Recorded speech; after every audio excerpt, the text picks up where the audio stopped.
So Tom and I connected almost about 30 years ago when I was a first-year medical student, and I was invited to the first meeting of what was then called the Native Physicians Association in Canada.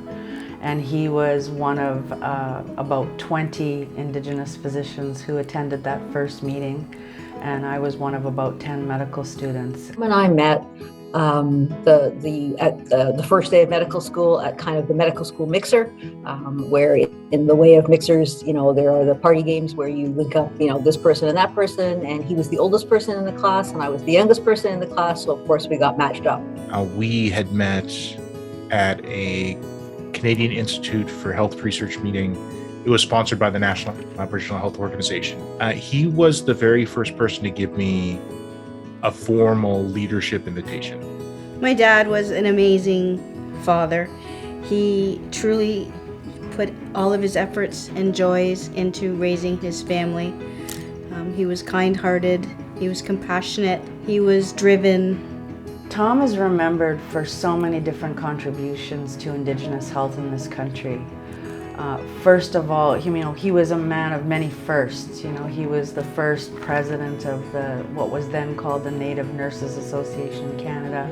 He was one of the founding members of what is now known the Indigenous Physician of Canada. While my father worked for the federal government as one of the regional health officers for Aboriginal and Inuit health, he decided that in his 50s he was going to assist the Indigenous communities in the North by flying in, giving his services, his time, his services to the Indigenous peoples of the North who didn't have the luxury of having a physician or a nurse always present on the Indigenous territory.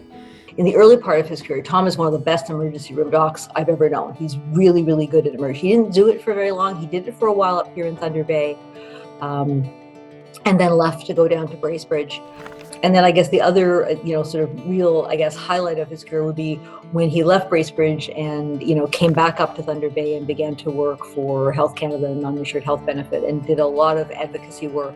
He did work at the Canadian Medical Association, directly and through people.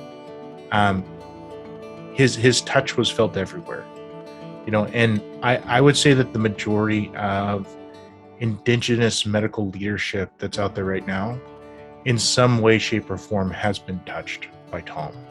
My father embraced both Western medicine and traditional Indigenous medicine.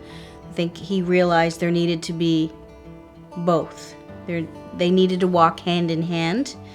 While Western medicine is amazing and as we know as individuals, it helps us every day, there's also a place in our world for traditional healing. He, for decades, has been at the vanguard of Indigenous health in this country and has been one of its strongest, fiercest advocates.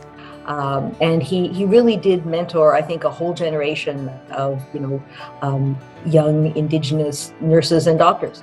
And I think that's a lot of credit, because you can train to do your job and then just do your job, but you can also train to do your job and mentor the next generation, and that's what Tom did. I remember the last phone call I had with Tom.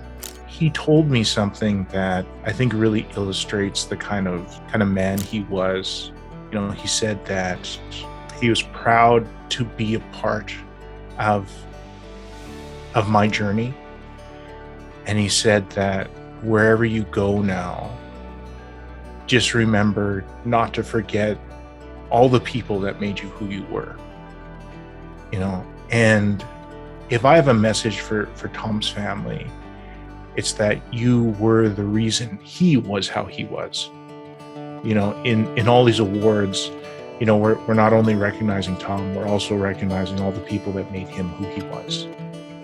And I think you should be really proud of the impact that he had and the lasting impact that he's going to have on the Canadian medical system going forward.